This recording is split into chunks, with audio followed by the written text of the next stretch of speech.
125వ కీర్తన 125వ కీర్తన యెహోవా యందు నమ్మిక ఉంచువారు మొదటి 2 వచనాలు చూసుకుందాం. యెహోవా యందు నమ్మిక ఉంచువారు యెహోవా యందు నమ్మికయుంచువారు కదలక నిత్యము నిలుచు సియోను కొండవలే నుందురు. కొండవలేనుందురు. యెరూషలేము చుట్టూ రెండేము చుట్టూ పర్వతములున్నట్లు యెహోవా ఇది మొదలుకొని నిత్యము తన ప్రజల చుట్టూ ఉండెను. నిత్యము తన ప్రజల చుట్టూ ఉండును. 2వ వచనాన్ని చూసుకుందాం. ఇక్కడ గమనించండి, యెహోవా ఇది మొదలుకొని ఏమంటున్నాడు? ఇది మొదలుకొని నిత్యము తన ప్రజల చుట్టూ ఉండును. తన ప్రజల చుట్టూ ఎవరున్నారండి? దేవుడు ఉన్నాడు. అయితే ఈ 125వ కీర్తన యాత్రా కీర్తన. ఇది గమనించండి, ఈ కీర్తన దేవుని ప్రజల భద్రత గురించి మాట్లాడుతుంది. దినాంశము దేవుని ప్రజల భద్రత అంటే ఒక సెక్యూరిటీ ఇస్తున్నాడు దేవుడు. ఒక కంచె, మనం ప్రార్థన చేస్తాం కదా, నీ కంచె కాపుదల మాకు దయచేయనంటే ఈ కీర్తనలో మాట్లాడతాడు చక్కగా. అందుకే 2వ వచనంలో రాయబడిన మాట, యెహోవా ఇది మొదలుకొని నిత్యము తన ప్రజల చుట్టూ ఉండును. బాగా గమనించండి, ఈ 125వ కీర్తన దేవుని ప్రజల యొక్క భయములో నుండి దేవుడు వారికి అనుగ్రహించే భద్రతను తెలియపరుస్తున్నాడు. దేవునికి మహిమ కలుగును గాక. ఏదైతే భయం ఉందో, మనం జీవిస్తున్న విధానంలో భయపడుతూ బతుకుతూ ఉన్నాం, ఆ భయములో నుండి భద్రతను కల్పిస్తున్నానని వాగ్దానం చేస్తున్నాడు వాగ్దాన పుత్రుడు. ప్రియమైన దేవుని సంగమా, ఇక్కడ గమనించినట్లయితే ఈ దినము 125వ కీర్తనలో 5 వచనాలు ఉన్నాయి. 5 వచనాలు 3 సందర్భాలుగా దేవుడు మనతో మాట్లాడబోచున్నాడు. మొదటిది చూద్దాం. మొదటి 2 వచనాలు గమనించినట్లయితే, యెహోవా యందు నమ్మికయుంచువారు. మొట్టమొదటిగా చెప్తున్నాడు నమ్మికయుంచువారు అంటున్నాడు. నమ్మకం లేని చోట ఎన్ని కార్యాలు చేసినా వ్యర్థమే, అవునా? ఇక్కడ గమనించండి, నమ్మికయుంచువారు కదలక నిత్యము నిలుచు సియోను కొండవలే. మొట్టమొదటిది ప్రియమైన దేవుని సంగమా, నమ్మికయుంచు వారికి సురక్షితమైన భద్రత ఉంటుంది. మొట్టమొదటిది నమ్మకం ఉంటే నీకు సురక్షమైన భద్రత, అంటే క్షేమకరమైన భద్రత నీకు ఇస్తున్నాడు. మొట్టమొదటిది. అందుకే ఈ 2 వచనాల్లో రాయబడిన మాట ఏమని రాయబడింది? యెహోవా ఇది మొదలుకొని నిత్యము నీ చుట్టూ. ప్రజలు అనగా ఎవరు? నీ చుట్టూ ఉంటానని వాగ్దానం చేస్తున్నాడు. మరలా అంటాడు, వారు ఏ దేశానికైనా చెందిన వారైనా, యెహోవా యందు అనగా ఇజ్రాయేలు దేవుని యందు నమ్మకం ఉంచువారు సియోను కొండవలే. దేవునికి పక్షపాతం లేదండి. మరి ఎవరైనా సరే నమ్మకము పెట్టుకోగలిగిన వారిని మాత్రము ఆయన కాపాడుతాడు. మొట్టమొదటిది సురక్షితమైన భద్రత ఇస్తానంటున్నాడు. మొట్టమొదటిగా 2 వచనాల్లో మాట్లాడుతూ ఇక్కడ మాట్లాడుచున్న మాట ఏంటంటే, చూడండి అక్కడ ఏమంటున్నాడు? యెరూషలేము చుట్టూ పర్వతములు ఉన్నట్లు. చూడండి, యెరూషలేము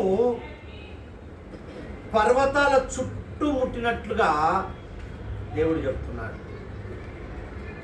అయితే తన యందు నమ్మిక ఉంచే వారి పట్ల ప్రజల చుట్టూ, యెరూషలేము చుట్టూ పర్వతాలు అంటే ఒక సెక్యూరిటీగా ఉన్నాయి. మన చుట్టూ ఆయన ఎలా ఉన్నాడు? ఆయన కూడా పర్వతాలు కదా ఆ సెక్యూరిటీ ఇచ్చినట్టుగా మనకున్నాడని అర్థం. ప్రియమైన దేవుని సంగమా, చూడండి 32వ కీర్తనలోనికి వెళ్దాం. 32వ కీర్తనలోనికి వెళ్దాం. 10వ వచనాన్ని చూసుకుందాం. అక్కడ వ్రాయబడి అమ్మా, భక్తిహీనులకు అనేక వేదనలు, అంటే నమ్మకము లేని వారికి దేవుడు అంటే, దేవుని వాగ్దానం అంటే, దేవుని మరి క్రియలన్నా, సూచక్రియలు, అద్భుత క్రియలన్నా నమ్మని వారికి అంట ఏమంటుంది, ఏమంటున్నాడు? భక్తిహీనులకు అనేక వేదనలు కలుగుచున్నవి, యెహోవా యందు నమ్మిక ఉంచు వారికి కృప, మెండైన దీవెనలు ఆవరించి ఉన్నాయి. అవునా? నమ్మకం లేని వారికి ఏమో అనేక ఆపదలు, నమ్మితే, అందుకే ఒక దగ్గర మాట్లాడతాడు, అమ్మా నువ్వు నమ్మితే కార్యాలు చూస్తాయి. అంటే ఇందాక సాక్ష్యాలు విన్నాం, యేసునామములో ఆగాలి అనే నమ్మకము కుమారుడికి కలిగి, అంటే బీజం వేస్తున్నాడు. ఇక్కడ గమనించండి, నమ్మకం ఉంచిన వారికి కార్యాలు జరుగుతాయి. నమ్మకంగా ఉంటే నీకు సురక్షితమైన భద్రత ఇస్తాడు. ఆయన యందు నువ్వు నమ్మకం కలిగిన జీవితంతో జీవిస్తే నీకు సురక్షితమైన, అంటే ఎవరు నిన్ను చూసినా చూడకపోయినా, నీకు ఎవరు సెక్యూరిటీ ఇవ్వకపోయినా, నీకు ఎవరు నిన్ను ఆదరించకపోయినా నేను ఆదరిస్తాను, నేను నీకు అష్యూరెన్స్ ఇస్తున్నాను అంటున్నాడు దేవుడు. హల్లెలూయా. దేవునికి మహిమ కలుగుగాక. అదే ద్వితీయోపదేశ కాండంలో 33వ అధ్యాయం 27వ వచనంలో చూద్దాం. అక్కడ ఇశ్రాయేలు ప్రజలను ఉద్దేశించి మాట్లాడతాడు. 33:27వ వచనాన్ని చూద్దాం. శాశ్వతమైన దేవుడు నీకు నివాస స్థలము, నిత్యముగా ఉండు బాహులు నీ క్రింద నుండును, ఆయన నీ ఎదుట నుండి. చూడండి ఏం చేస్తున్నాడు, శత్రువును వెళ్ళగొట్టి, అంటే సెక్యూరిటీ ఇచ్చినట్టేనా? ఏమంటున్నాడు ఇక్కడ, శాశ్వతుడైన దేవుడు నీకు నివాస స్థలం. నీకు ఒక నివాస స్థలం ఎవరయ్యా అంటే శాశ్వత దేవుడు. అయితే నిత్యముండగను, అంటే నిత్యము పొర్లే విధముగా బాహువులు నీ క్రింద, అంటే ఆశీర్వాదాలు నీ క్రిందనే పెట్టాడు. దుబాయ్లో పెట్రోల్ బావులు అది కాళ్ళ కిందనే పెట్టాడు. ఇజ్రాయిల్ బాగా గమనించండి, దేవుడు ఆశీర్వదిస్తే ఎలా ఉంటుందంటే మన కాళ్ళ క్రిందనే పెడతాడండి ఆశీర్వాదాలు. ప్రియమైన దేవుని సంగమా, ఇక్కడ గమనించండి ఏమని రాయబడిందండి, ఆయన నీ ఎదుట నుండి శత్రువును వెళ్ళగొట్టి సురక్షితమైనటువంటి కాపుదల కంచె నీకు ఇస్తున్నాడు. సురక్షితమైనటువంటి జీవితాన్ని నీకు ఇస్తున్నప్పుడు శత్రువు అనేది నీ ముందు ఉండకుండా నశింపజేస్తున్నాడు. హల్లెలూయా. దేవునికి మహిమ కలుగును గాక. అంటే ఆయన సురక్షితంగా ఏ విధంగా ఉంచుతానో తెలియపరుస్తున్నాడు. శాశ్వతుడైన దేవుడు. ఎవరైనా అట్లాంటి వాగ్దానం చేస్తారా అండి? చెయ్యాలి. అదే యోహాను సువార్తలో చూద్దాం, అక్కడ వ్రాయబడిన మాట చూద్దాం. 10వ అధ్యాయము 28వ వచనానికి రండి. యోహాను సువార్త 10వ అధ్యాయము. నేను వాటికి ఏటికి చదువు. నేను వాటికి నిత్య జీవమునిచ్చుచున్నాను గనుక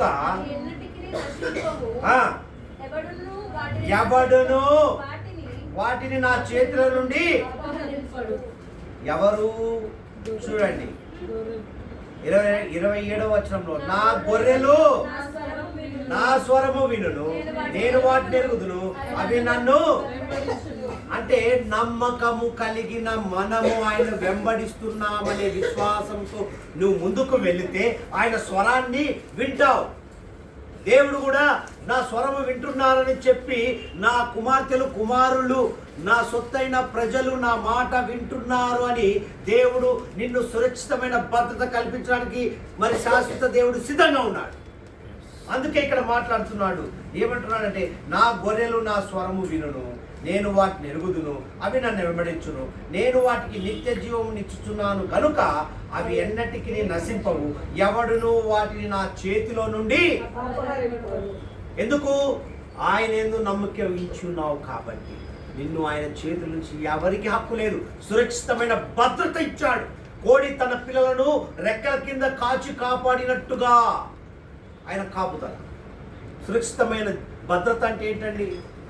ఆయన ఇలా చేయి వేస్తున్నాడు, ఆయన హస్తము నీ మీద పెట్టినప్పుడు ఎవడు దాని నుండి నేను బయటికి లాగే హక్కు ఎవరికి, ధైర్యము లేదు. హల్లెలూయా, దేవునికి మహిమ కలుగును గాక. రాత్రి వేళ సురక్షితమైనటువంటి అనుభవాన్ని ఇస్తున్నాడు. అదే యోహాను సువార్త 17వ అధ్యాయంలోనికి వెళ్ళమ్మా. 17వ అధ్యాయం 17-15 వర్సెస్ చూడండి. అక్కడ వ్రాయబడిన మాట. నీవు ఏమంటున్నాడు? నీవు లోకంలో నుండి వారిని తీసుకొని పొమ్మని నేను ప్రార్థించట్లేదు గాని దేవాతి దేవుని తండ్రికి మొరపెడుతున్నాడు. ప్రియ కుమారుడు ఏమంటున్నాడు? చదువమ్మా. నీవు నన్ను లోకమునకు పంపిన ప్రకారము, చదువు. నీవు లోకములో నుండి వారిని తీసుకొని పొమ్మని నేను ప్రార్థించుట లేదు గాని అయ్యా దుష్టుని నుండి, శత్రువు నుండి. నా ప్రియ బిడ్డలు నా మీద నమ్మకం కలిగి జీవిస్తున్నారు, నమ్మిక ఉంచి ఉన్నారు. నేను వారికి వాగ్దానం చేశాను, సురక్షితమైన భద్రత మీకు కల్పిస్తానని చెప్పానయ్యా తండ్రి. మరి నా బిడ్డలకు మాత్రము దుష్టుని చేతిలో పడకుండా ఎంత చక్కగా అంటున్నాడు చూడండి. అక్కడ కీడు నుండి, అపాయము నుండి వారిని తప్పించమని తండ్రికి మొరపెడుతున్నాడండి. ఎందుకు? ఆయనకు మనం మొరపెడుతున్నాం, ఆయన ఏం చేస్తున్నాడు? తండ్రికి మొరపెడుతున్నాడు. ఎంత గొప్ప కార్యం అండి. చూసారా ప్రియమైన దేవుని సంగమా? ఇక్కడ గమనించినట్లయితే అద్భుతమైన మాటలు. అదే పౌలు భక్తుడు ఎబ్రీ సంఘంతో మాట్లాడతాడు. చక్కని మాట చూడండి. సురక్షితము అనే దానికి ఎన్ని రకాలుగా చూపిస్తాడు. 13వ అధ్యాయము 5వ వచనాన్ని చూసుకుందాం. ఎబ్రీలో ధనాపేక్ష లేని వారై మీరు మీకు కలిగిన వాటితో తృప్తి పొంది ఉండుడి, నిన్ను ఏ మాత్రము సురక్షితమైనటువంటి మరి భద్రత కల్పిస్తున్నప్పుడు మనం ఏం చేయాలి? ధనాపేక్ష లేని వారై, అంటే ధనం ఎక్కువైతే దేవుణ్ణి మర్చిపోతాం. అవునా? 13 చాప్టర్ 5 వర్సెస్ లో దేవుడు అద్భుతంగా మాట్లాడుతున్నాడు హెబ్రీలో. ఎంత గొప్ప మాట అంటే, ధనాపేక్ష లేని వారై మీకు కలిగిన, అంటే నీకున్న దాంట్లో తృప్తిగా జీవించే అనుభవం ఉండాలి అంటున్నాడు. అప్పుడు నిన్ను ఏ మాత్రమును విడువను, నిన్ను ఎన్నడూను ఎడబాయనని చెప్తున్నాడండి. ఎందుకంటే సురక్షితమైనటువంటి భద్రత కల్పిస్తప్పుడు కొన్ని కండిషన్స్ ఉంటాయి కదా, ఉంటాయా? ఉండవు. మరి ఉంటున్నప్పుడు వాటిని అనుసరించాలి. అనుసరించకుండా నా దారి నాదే, నువ్వు సురక్షితంగా కాపాడుతున్నావు అయ్యా కాపాడు అంటే అవుతుందా? ఆయన మాట వినాలి. హల్లెలూయా. నమ్మిక ఉంచిన వారికి సురక్షితమైన భద్రత కల్పించే దేవుడు మాట్లాడుతున్నాడు. ఏమంటున్నాడంటే, జెరూసలేము పర్వత ప్రాంతంలో ఉంది. యెరూషలేము ఏడుంది?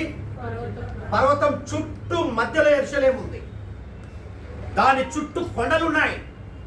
అలానే దేవుడు తానే తన విశ్వాసుల చుట్టూ రక్షణ కవచంగా, బాగా గమనించండి, కొండలు ఏ విధంగా అడ్డుగా మరి యెరూషలేముకు కాపుదల ఉన్నాయో, ఆయన కూడా మనము విశ్వాస జీవితంలో జీవిస్తున్న మనకు మన చుట్టూ రక్షణ కవచంగా, ఆశ్రయంగా, సజీవమైన సన్నిధిగా ఉన్నాడండి.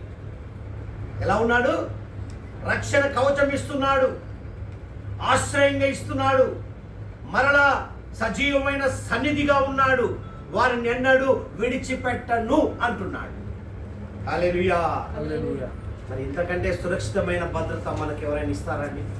రక్షణ కవచం ఇస్తున్నాడు, ఆశ్రయం ఇస్తున్నాడు, మరలా సజీవమైన సన్నిధిగా నిలబడుతున్నాడు. సజీవమైన వాడిగా మన ఎదుట నిలబడ్డాడు. కాబట్టి నువ్వు సజీవునిగా, సజీవు లెక్కలో నన్ను మనలో నిలబెట్టాడు దేవాది. అందుకే భద్రతను కల్పిస్తానని మొట్టమొదటి వాగ్దానం ఇచ్చాడు. 125వ కీర్తన మొదటి 2 వచనాలు. అలాగే చూడండి, మూడో వచనాన్ని గమనిద్దాం. 3వ వచనాన్ని చూడండి. నీతిమంతులు పాపము చేయుటకు తమ చేతులు చాపకుండునట్లు భక్తిహీనుల రాజదండము నీతిమంతుల స్వాస్థ్యం మీద నుండదు. చాలా 3వ వచనం చూస్తే 2వ సందర్భం మాట్లాడుతున్నాడు. నమ్మకము ఉంచు వారికి సురక్షితమైన స్వాస్థ్యం ఉంటుందంట. రెండవది ఏంటిది? సురక్షితమైన క్షేమకరమైన స్వాస్థ్యము, వారసత్వం, స్వాతంత్ర్యము. స్వతంత్రునిగా, సురక్షితమైన స్వతంత్రునిగా నేను నిలబెడతానని 2వది వాగ్దానం ఇస్తున్నాడు. మాట్లాడుతున్న మాట ఏంటంటే, ప్రజలు తమ భూ సంబంధమైన స్వాస్థ్యముల గురించి ఎల్లప్పుడూ చింతిస్తూనే ఉంటారు. మనం చేస్తున్న పని ఏంటండి? ఎల్లప్పుడూ మనకు భూ సంబంధమైన వాటి గురించే, నాకు అది లేదు, ఇది లేదు, ఇది అనారోగ్యం, అది ఇది అన్ని ఎక్సెట్రా మొదలుకొని ఎప్పుడు ఏడుస్తూనే ఉంటారు. సంతోషం ఉంటామా? ఇచ్చినప్పుడు సంతోషం, లేనప్పుడు ఏం చేస్తాం? దేవుడు అలాగే చేశాడు, వీళ్ళకి చేశాడు. నిజమా? భూ సంబంధమైన వాటి మీద మనసు పెట్టి మనం ఏం చేస్తున్నాము? దేవునిపై కేంద్రీకరించడం లేదు, దేవుని మీద ఆధారపడడం లేదు. అందుకే ఆయన 2వ మాట మాట్లాడుతున్నాడు. సురక్షితమైన స్వాస్థ్యము మీకు ఇస్తున్నాను, స్వతంత్రునిగా వారసత్వాన్ని ఇస్తున్నాను అంటున్నాడు.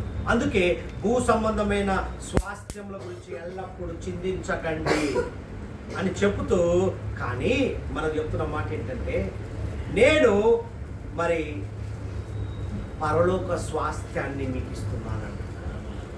అక్కడ మన నివాసం, ఇక్కడ ఇన్స్టెంట్ అండి. మనం జీవిస్తున్న విధానం అంతా భూ సంబంధమైనంతా వ్యర్థమే. పర సంబంధమైన దాని కొరకే ప్రాకులాడాలి. స్వతంత్రులుగా వారసత్వం పొందుకోవాలంటే మనం ఏం చేయాలి? ఇన్విటేషన్ పొందుకునే వారిగా ఉండాలి. అవునా? పరలోకానికి మనము హెవెన్కి ఇన్విటేషన్ పొందుకున్న వారిగా మనం ఉండాలి. దేవునికి మహిమ కలుగును గాక. అందుకే అంటాడు కీర్తనకారుడు 89వ కీర్తనలో చూడండి, 22వ వచనంలో వ్రాయబడిన మాట చూద్దాం. ఇక్కడ ఏ శత్రువును అతని మీద చూడండి ఏమంటున్నాడు ఇక్కడ? స్వతంత్రునిగా చేసే ముందు నీకు ఏ శత్రువు నీ మీద, నా మీద, మన మీద జయము అంటే వాడు విజయము పొందడు. ఎందుకు? నువ్వు స్వతంత్రునిగా, వారసునిగా నీకు ముద్ర వేశాడు కాబట్టి. ఎంత మాట ఇస్తున్నాడా? దోషకారులు అతనిని అంటే మనల్ని బాధపరచరు. అంతే, అంత సురక్షితమైన వారసత్వాన్ని మనకి ఇస్తున్నాడు. ఆయన బిడ్డగా, ఆయన కుమారుడిగా, కుమార్తెగా, ఆయన ప్రజగా, ఆయన సొత్తుగా నిలబెట్టినప్పుడు ఏవి మన ముందుకు నిలబడలేవు. వాడు విజయం పొందుకోవడానికి కూడా అర్హుడు కాడు. నువ్వే విజయము పొందుకుండే వీరుడివి, వీరురాలి. హల్లెలూయా. యెషయా ప్రవక్త రాస్తాడు 13వ అధ్యాయము 11వ వచనాన్ని ఒకసారి చూడండి. అక్కడ యెషయా గ్రంథము 13వ అధ్యాయము 11వ వచనాన్ని చూసుకున్నట్లయితే ఏమంటున్నాడమ్మా? లోకుల చెడుతనమును బట్టి, లోకుల చెడుతనమును బట్టి, దుష్టుల దోషమును బట్టి నేను వారిని శిక్షించబోచున్నాను. అహంకారుల అతిశయమును మాన్పించెదను, బలాత్కారుల గర్వమును అణిచివేసెదను. కాబట్టి గమనించండి, నిన్ను మాత్రము ఏమంటాడు ఇక్కడ? లోకుల చెడుతనమును బట్టి, దుష్టుల దోషమును బట్టి నేను వారిని. మరి మనం అలా జీవించకూడదంట. సురక్షితమైన భద్రతలో మనం ఉన్నప్పుడు, సురక్షితమైన స్వాతంత్ర్యము పొందుకునేటప్పుడు, వారసత్వాన్ని మరి ఏం చేస్తున్నాడు దేవుడు? ఎంత చక్కగా స్వాస్థ్యాన్ని ఇస్తున్నప్పుడు మనం ఏం చేయాలంటే, నువ్వేరు, లోకంలో జీవిస్తున్న వారు వేరు. ఆయన బిడ్డగా, అరే ఫలాని కుమారుడు, కుమార్తె అంటే ఒక చెప్పుకునేటట్టుగా నిలబడాలి. అవునా? అరే వాళ్ళ అండి అన్నట్టుగా దేవుని కుమారులు కుమార్తెలండి. యేసయ్య బిడ్డలు అంటే మనలో ఒక ప్రత్యేకత కనబడాలి అంటున్నాడు దేవుడు. అప్పుడే నువ్వు స్వతంత్రునివి, నీకు వారసత్వం ఇచ్చేశాను అంటున్నాడు. అలా జీవించాలని దేవుని యొక్క ఉద్దేశం. హల్లెలూయా. దేవునికి మహిమ కలుగును గాక.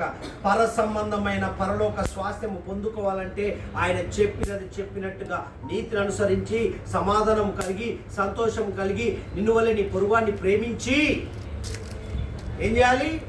అలా జీవించాలి. అంతేగాని భూ సంబంధమైన వాటిని మనం ఆలోచించుకుంటూ చింతిస్తూ వానేందులే ప్రేమించేది, వీనేందులే ప్రేమించేది, నాకు సమాధానం అక్కర్లేదు, వాళ్ళక్కర్లేదు, వీళ్ళక్కర్లేదని జీవిస్తే నీకు సురక్షితమైన స్వాస్థ్యము దక్కదు. హల్లెలూయా. దేవునికి మహిమ కలుగును గాక. అందుకే అంటున్నాడు అక్కడ యెషయా గ్రంథంలో రాయబడిన మాట ఏంటంటే, అక్రమ పరిపాలకులను అంటే అక్రమంగా నడుచుకునే వారిని దేవుడు కొంతకాలమే ఉండనిస్తాడండి. దేవునికి వ్యతిరేకంగా జీవించేవారు కొంతకాలమే జీవిస్తారు. దేవుని యందు నమ్మకంగా జీవించేవారు తుదముట్టు వరకు నిలబడతారు. అంటే నువ్వు యథార్థంగా నడిస్తే. వారు యథార్థంగా నడవట్లేదు కాబట్టి అంటున్నాడు, అక్రమ పరిపాలకులను దేవుడు కొంతకాలమే ఉండనిస్తాడు. దుర్మార్గుల పరిపాలన చేస్తూ న్యాయవంతులు వాళ్ళు పరిపాలన చేస్తుంటే న్యాయవంతులు ఏం చేయాలంటే చెడుదారులు పట్టకుండా జాగ్రత్తగా చూసుకోవాలి. మనం ఆఫీస్కి వెళ్తాం, నేను సత్యవంతుడు అంటే నడుస్తుందా? ఆఫీసులో ఉన్న ప్రకారము వారి త్రోవలో వెళ్తూ మనం ఏం చేయాలి? ఆ చెడుకు దూరంగా ఉండాలి. యేసయ్య బిడ్డవు నువ్వు ఆ స్వతంత్రం పొందుకున్న వారివి ఎలా ఉండాలంటే యేసయ్య క్వాలిటీస్ నీలో కనపడాలి. వాడు ఎక్కడన్నా ఉండని దేవునికి వదిలేసాయి. నీ మటుకు నీవు దేవునికి దగ్గర యథార్థవంతునిగా కనపడాలని దేవుని యొక్క ఉద్దేశం. అప్పుడే స్వతంత్రులుగా నిన్ను స్వీకరిస్తాడు. దేవునికి మహిమ కలుగును గాక. ప్రియమైన దేవుని సంగమా, ఇక్కడ గమనించినట్లయితే మరి ఏమంటున్నాడంటే జాగ్రత్తగా నడుచుకోమని వాగ్దానం చేస్తున్నాడు. మూడవది చూద్దామండి, 4-5 వచనాలు చూద్దాం. యెహోవా మంచి వారికి మేలు చేయుము, యథార్థ హృదయులకు మేలు చేయుము, తమ వంకర త్రోవలకు తొలగిపోవారిని పాపము చేయు వారితో కూడా యెహోవా కొనిపోవును. ఇశ్రాయేలు మీద సమాధానమును గాక. ఈ 4-5 వచనాలు గమనించండి. మొదటి 2 వచనాల్లో భద్రతనిచ్చాడు, 3వ వచనానికి సపరేట్గా స్వాస్థ్యాన్ని ఇచ్చాడు. 4-5 వచనాల్లో 2 రకాలుగా మాట్లాడుతున్నాడు. మూడవది ఏంటంటే నమ్మిక ఉంచిన వారికి, నమ్మకము కలిగి జీవించే వారికి సురక్షితమైన భవిష్యత్తు ఉంటుంది. ఏముంటుంది? భవిష్యత్తు అంటే నువ్వు నడుస్తున్నటువంటి జీవితానికి ఒక అర్థము కలిగినట్టుగా నడిపిస్తాడు. నీ ప్రణాళిక, ఫ్యూచర్ డెవలప్మెంట్. ప్రియమైన దేవుని సంగమా, రాత్రి వేళ గమనించండి. మూడవది సురక్షితమైన భవిష్యత్తు ఉంటుందని వాగ్దానం చేస్తున్నాడు. వాగ్దానం సరే ఏమంటున్నాడంటే ఏమంటూ రాయబడింది? యెహోవా మంచి వారికి మేలు, యథార్థ హృదయాలకు. దేవుడు ఏమంటున్నాడంటే మంచి వారికి మేలు చేస్తాడండి. అవునా? యథార్థంగా సత్యంగా నడిచే వారికి మేలే ఉంటుంది. చెడు చేసేవారిని తరిమి వేస్తానంటున్నాడండి. 5వ వచనం అంటాడు కదా, తరిమి వేస్తాను, తన ప్రజలకు సమాధానాన్ని, శాంతిని, నెమ్మదినిస్తాను. నీ మధ్యలో నుండి చెడు చేసేవారిని తొలగించి నీకు శాంతిని, నెమ్మదిని ఇస్తానని వాగ్దానం చేస్తున్నాడు. వాగ్దానం పుత్రుడు. చూడండి, కీర్తన గ్రంథము 18వ కీర్తనలోనికి వెళ్ళండి అమ్మా. 25వ వచనం చూద్దాం. 18వ కీర్తన ఏమంటున్నాడు? దయగలవారి ఎడల నీవు దయ చూపించుదు, యథార్థవంతుల ఎడల యథార్థవంతుడుగా ఉందువు, సద్భావము గలవారి ఎడల నీవు సద్భావము చూపుదువు, మూర్ఖుల ఎడల నీవు వికటముగా ఉందువు, శ్రమపడు వారిని నీవు రక్షించదవు, గర్విష్ఠులకు విరోధివై వారిని నా దీపం వెలిగించువాడవు నీవే, నా దేవుడైన యెహోవా చీకటి నాకు వెలుగుగా దావీదంటున్నాడండి. అనుభవంలో చెప్తున్నాడు. యథార్థవంతుల ఎడల యథార్థుడుగా ఉంటాడండి. నువ్వు నడిచే విధానం బట్టి నమ్మిక ఉంచితే నీకు సురక్షితమైన భద్రత ఇస్తా అంటున్నాడు. నమ్మిక ఉంచితే నీకు ఏమంటున్నాడు, స్వాస్థ్యాన్ని ఇస్తానంటున్నాడు. మూడవది ఏమంటున్నాడు, భవిష్యత్తులో సురక్షితమైన భవిష్యత్తు నీకు ఇస్తానంటున్నాడు. దీర్ఘాయుష్షు. నువ్వు నడిచే విధానంలో, నీ జీవితంలో నువ్వు నడుస్తున్న విధానంలో భవిష్యత్తు అంటే నువ్వు ముందు జరగబోయే వాటిని గ్రహించే జ్ఞానం ఇస్తానంటున్నాడు దేవుడు. హల్లెలూయా. హల్లెలూయా. దేవునికి మహిమ కలుగును గాక. అందుకే అంటున్నాడు కదా, 5వ వచనం చదవండి. అక్కడ 5వ వచనం, వంకర త్రోవలను తొలగిపో వారిని పాపము చేయు వారితో కూడా యెహోవా. చూసారా, వంకర త్రోవలు, తమ వంకర త్రోవలకు తొలగిపోవాలని అంటే వారు నడుస్తున్న విధానంలో ఏం చేస్తున్నాడు, తప్పిపోయిన కుమారుడు ఎంతమంది తెలుసా అండి? వాడి దగ్గర ఉన్న కాడికి అంతా ఎంజాయ్ చేసి వచ్చాడు. తర్వాత దేవుని దగ్గరకు వచ్చాడు, తండ్రి దగ్గరకు వచ్చాడు. ఇక్కడ గమనించండి, వంకర త్రోవలకు తొలగిపోవాలని పాపము చేయువారితో కూడా యెహోవా. అంటే దేవునికి వ్యతిరేకంగా నడిచే వాళ్ళని తీసివేస్తానంటాడు. ఇక్కడ మాట్లాడతాడు చూడండి, 5వ వచనానికి 2 మాటలు మాట్లాడతాడు. పారదోలేటప్పుడు అంటే నీలో నుంచి వారిని, మన మధ్య నుంచి వారిని పారదోలేటప్పుడు అనే మాట చూడండి, మత్తయి సువార్తలో మాట్లాడతాడు. చక్కగా మాట్లాడతాడు. అందరికీ తెలిసిన సంఘటన, సందర్భం అది. 7వ అధ్యాయంలోకి వెళ్ళమ్మ. మత్తయి సువార్త 7వ అధ్యాయంలో ఒక అద్భుతమైనటువంటి రుచికరమైనటువంటి ఆహారాన్ని పెట్టాడు అక్కడ. వినసొంపుగా ఉంటుంది. అది ఎంత గొప్పగా మాట్లాడతాడో చూడండి. 7వ అధ్యాయము 21 నుంచి చదవండి. బాగు. ప్రభువా ప్రభువా ఏమంటున్నాడు,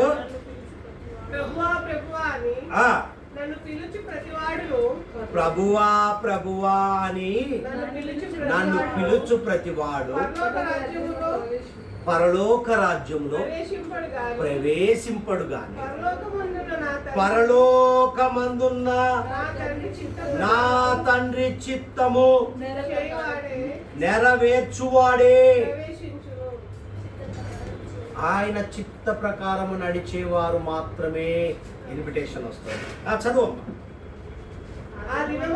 ఆ దినమందు అనేకులు నన్ను చూచి, ప్రభువా ప్రభువా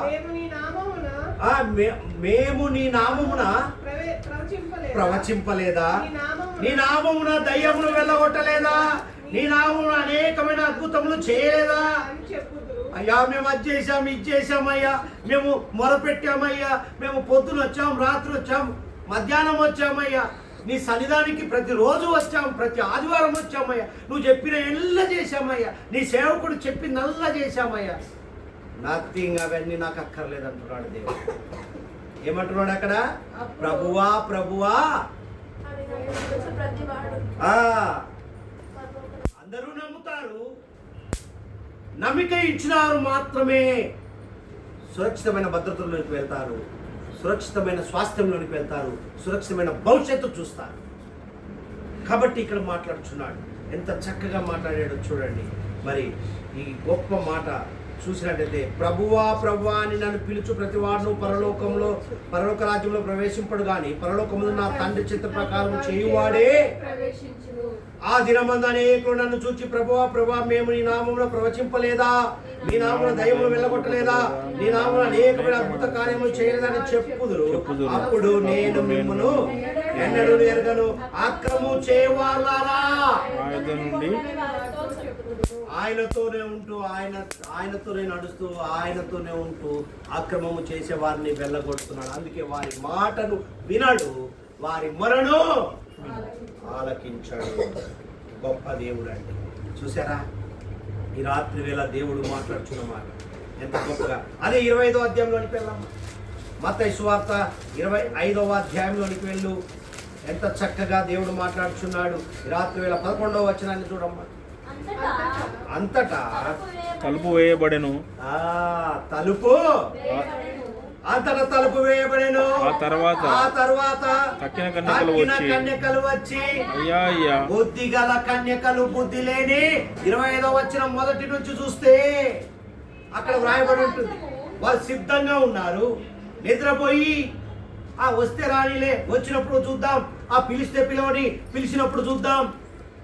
సిద్ధపాటు కలిగి ఉండాలి. అందుకే 11వ వచనంలో చూడండి, అంతటా తలుపు వేయబడెను. ఆ తర్వాత తక్కిన కన్యకలు వచ్చి అయ్యా అయ్యా మాకు తలుపు తీయమని అడుగగా అతడు మిమ్ము నెరుగనని మీతో నిశ్చయంగా చెప్పుచున్నా నేను, ఆ దినమైనను గడియనను మీకు తెలియదు గనుక మెలకువగా ఉండుడి. కాబట్టి అక్రమంగా నడుచుకుంటున్నావేమో, దేవుని రాకడ ఏ సమయంలో పిలుపు వస్తుందో తెలియదు, కానీ జాగ్రత్త, సిద్ధంగా ఉండాలి. బుద్ధి కలిగిన కన్యకల వల్లే అన్ని సిద్ధంగా, నూనె మరి అగ్గిపెట్ట అన్ని సిద్ధం చేసుకున్నారు. వాళ్ళు తలుపు తీయబడింది, వారు లోపలికి వెళ్ళిపోయారు. వీరు మాత్రము అయ్యా అయ్యా అయ్యా అన్నారు. అయ్యా అన్న వాళ్ళు అక్కడే ఉంటారు. నమ్మకం లేని చోట కార్యాలు జరగవు. నమ్మకం కలిగి వారు సిద్ధంగా ఉన్నారు, వారు పిలువబడ్డారు. నమ్మకం లేక మరి అపనమ్మకంతో జీవించిన వారు క్రిందనే ఉండిపోయారు. ప్రియమైన దేవుని సంగమా, మనకు తలుపే అడ్డం. తలుపు తెరిస్తే అవతల, మూస్తే యువతల. మన జీవితాలు కూడా అంతే. ఇదిగో నేను తలుపు యొద్ద నుండి తట్టుచున్నాను, ఎవడైనా స్వరము గైకొని ఓపెన్ ద డోర్. దేవుడు వచ్చేస్తాడండి. దేవునికి కృప కలుగుతుందా, దేవునికి మహిమ కలుగుతుందా. ఈ రాత్రి వేళ గమనించండి, మనం సిద్ధపాటు కలిగి ఉండాలి. అక్రమము చేసేవారుగా ఉన్నవేమో, దేవునికి మరి అన్యాయంగా జీవిస్తున్నావేమో, దేవునికి యథార్థమైన జీవితంతో లేవేమో, రాత్రి వేళ పరీక్షించుకో. నీ భవిష్యత్తును సురక్షితంగా కాపాడుతానంటున్నాడు. నీకు సురక్షితమైన భవిష్యత్తు ఇస్తానప్పుడు నువ్వేం చేయాలి? యథార్థంగా నడుచుకోమంటున్నాడు. అలాగే చూడండి, ఇక్కడ మరి లూకా సువార్త 13వ అధ్యాయంలోకి వెళ్ళమ్మా. రాత్రి వేళ దేవుడు సత్యాన్ని బయలుపరుస్తున్నాడు. లూకా సువార్త 13వ అధ్యాయము, లూకా చాప్టర్ 13 24-27. ఆయన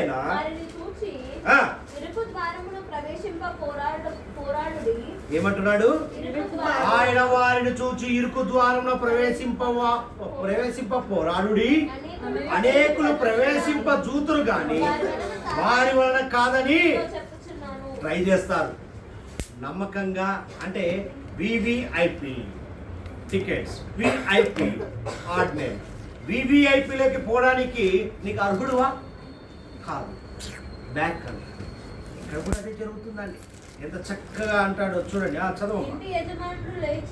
ఇంటి యజమానుడు లేచి తలుపు వేసిన తరువాత మీరు వెలుపల నిలచి తలుపు తట్టి అయ్యా మాకు తలుపు తీయమని చెప్పనారంభించినప్పుడు ఆయన మీరెక్కడి వారు, మిమ్మల్ని ఎరుగనని ఉత్తరం మీతో చెప్పాను.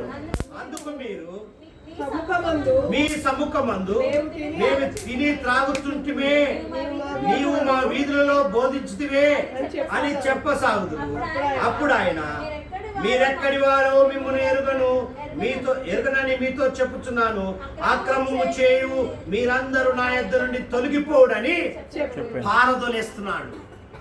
మన యొద్ద నుండి తీసివేస్తున్నాడు. కాబట్టి దేవుడు ఎరుగను అంటున్నాడండి. జాగ్రత్త అండి. రాత్రి వేళ గమనించండి.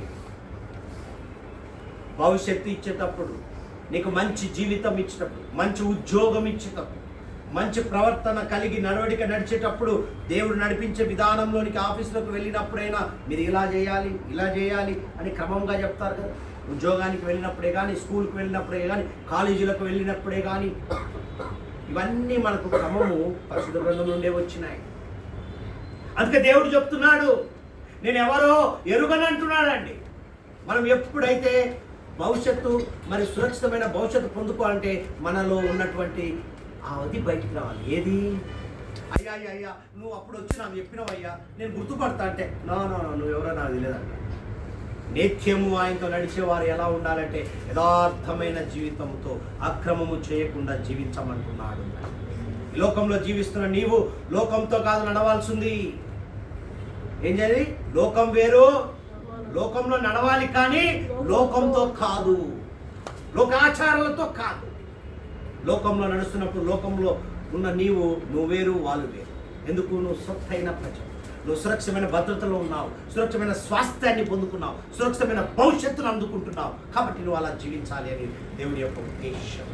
రాత్రి వేళ గమనించండి ప్రియమైన దేవుని బిడ్డలారా, శాంతిని మీకు ఇస్తానంటున్నాడు. ఇజ్రాయేలు సమాధానమునుగాక అన్నాడు కదా. శాంతి గురించి చూద్దాం. కీర్తన 128వ కీర్తన చూడండి. 128వ కీర్తనలో రాయబడిన మాట చూడండి. 6వ వచనంలో, సియోనులో నుండి యెహోవా నిన్ను ఆశీర్వదించును, నీ జీవిత కాలమంతయు యెరూషలేమునకు క్షేమం కలుగుట చూచదవు. అంటే యెరూషలేము చుట్టూ పర్వతం ఉన్నాయి కాబట్టి యెరూషలేము జోలికి ఎవరు పోరు. ఆ క్షేమము నీ జీవితంలో నీ చుట్టూ ఆయన ఉన్నాడు కాబట్టి నీకు క్షేమం. అవునా? అందుకే నీకు శాంతి. ఆయన నీతో ఉంటే శాంతి, ఆయన నీతో లేకపోతే అశాంతి. ప్రేమైన దేవుని బిడ్డారా, సమాధానం వస్తుంది అంటున్నాను. అదే రోమీలకు రాసిన పత్రిక చూడండి, 2వ అధ్యాయంలోనికి వెళ్దాం. రోమీలకు రాసిన పత్రిక 2వ అధ్యాయము 10వ వచనం చదువు. ఏమంటున్నాడు? సత్క్రియ మంచి ప్రవర్తన కలిగిన వారు. 10వ వచనం చదువు. సత్క్రియ చేయు ప్రతివానికి మొదట యూదునికి గ్రీసు దేశస్తునికి కూడా మహిమయు ఘనతయు సమాధానము కలుగును. దేవునికి పక్షపాతము లేదు. ధర్మశాస్త్రం లేక పాపం చేసిన వారందరూ నశించదరు. ధర్మశాస్త్రం కలిగిన వారై పాపము చేసిన వారందరూ ధర్మశాస్త్రానుసారంగా తీర్పునందరు. ధర్మశాస్త్రము వినువారు అంటే అర్థం ఏంటి? దేవుని వాక్యం వినువారు దేవుని దృష్టికి నీతిమంతులు కారు.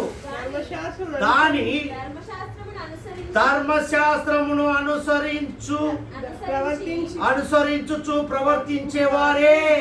అంటే దేవుని వాక్యం విని లోబడి దాన్ని అనుసరించిన వారు మాత్రమే నీతిమంతులుగా నిలబడతారంటున్నాడు, యథార్థవంతులుగా జీవిస్తారంటున్నాడు. వారికి భవిష్యత్తును కల్పిస్తాను అంటున్నాడు. సురక్షితమైన భవిష్యత్తు ఏంటంటే ఆయన మాట విని లోబడి దాన్ని అనుసరించి నడిచినప్పుడే నీకు భవిష్యత్తు, సురక్షితమైన భవిష్యత్తుని ఇస్తానంటున్నాడు. హల్లెలూయా. ఏదో విన్నాం పోయామంటే నడవదండి. మీరెవరో నాకు తెలియదంట. అయ్యా నువ్వు ఆకలి కొన్నప్పుడు మస్తు ఉన్నాయండి. నేను ఎప్పుడు ఆకలి కొన్నా? నీకు ఎప్పుడు పెట్టావు తెలియకనే చేశావు. అందుకే నీవు సురక్షితమైన భద్రతలో, సురక్షితమైన వారసత్వంలో, స్వతంత్రునిగా, సురక్షితమైన భవిష్యత్తులోనికి దేవుడు నిన్ను నన్ను మనల్ని నడిపిస్తున్నాడు.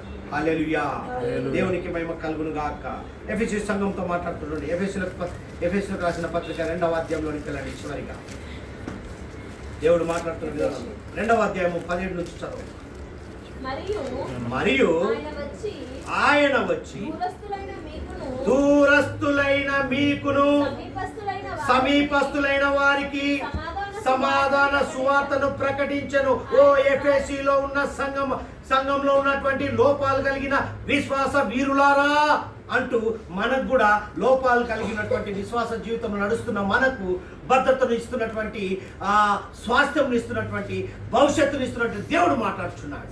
ఏమని అంటున్నాడంటే, మరియు ఆయన వచ్చి దూరస్తులైన మీకును సమీపస్తులైన వారికి సమాధాన సువార్త ప్రకటించెను.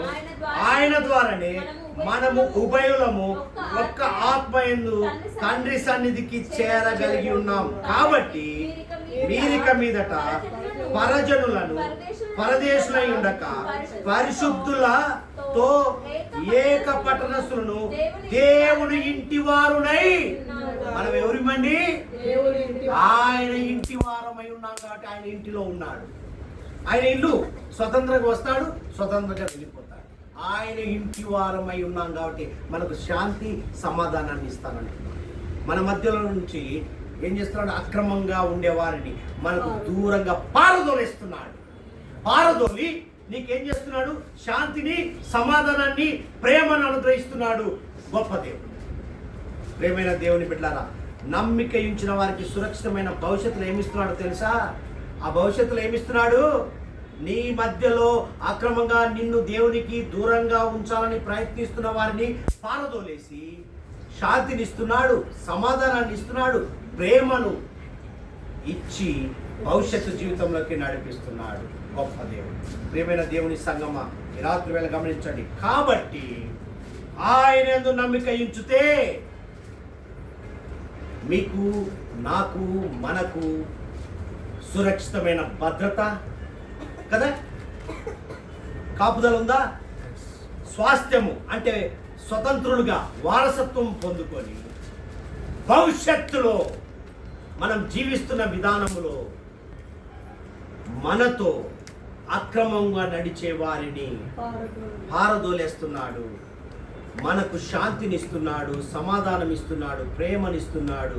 కాబట్టి ఇచ్చి నిన్ను నన్ను మనల్ని ముందుకు నడిపిస్తున్నాడు మన దేవుడు. హల్లెలూయా. కాబట్టి మన ప్రభువును బట్టి ఇట్టి అనుభవం మనకు అనుగ్రహించిన దేవాతి దేవునికి స్తుతులు చెల్లించే వారిగా ఉందా. దేవుడి మాటలు దీవించునుగా. ఆమేన్.